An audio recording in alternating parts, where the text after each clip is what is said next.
I suppose I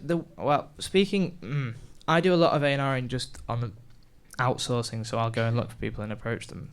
The three outside, and indeed the people that I've signed to my label, I've approached them, they've never approached me, so it's a bit different. But I think there's no one way to do it, but I think just a lot of labels from what I gather are quite specific because just they like receiving physical copies. I think some labels insist on that actually, which I think is a bit elitist, but anyway. Just send us some of the tape. Someone's come up to me at a gig and give me a USB or a CD with their email on and a little message or whatever, or a vinyl, for example, if they want me to hear their band.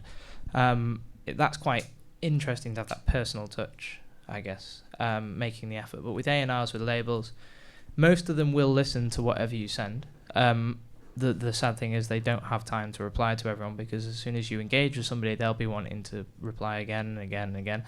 And a lot of A&Rs are so busy, they're never going to reply, unfortunately. It's just, and going back for what you said in the front row, there's just so many people out there that are making music at the moment, and it's quite difficult to poke your head up across the crowd. I think just keep believing in what you're doing, and just keep sending them, or try different ways of sending them. Just record it to a tape and post it to the offices or something. I've heard actually, have you told me that story about someone putting a CD in a sandwich or something and giving it to somebody? Yeah.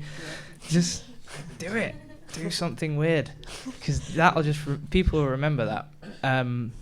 I think, from my experience, the best way to get your music is to get DJs to play it, which I kind of realise now is going to be an open thing for everyone to give me CDs at the end. But yeah, so if you get a DJ to play it, then they start playing their records, they play it in a podcast or whatever, that'd be awesome, because then people kind of realise, people pay attention to what that happens.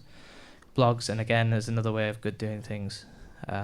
There's no one kind of remedy to kind of get noticed.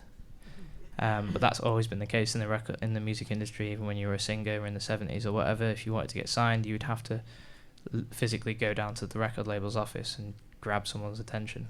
So it's quite tricky.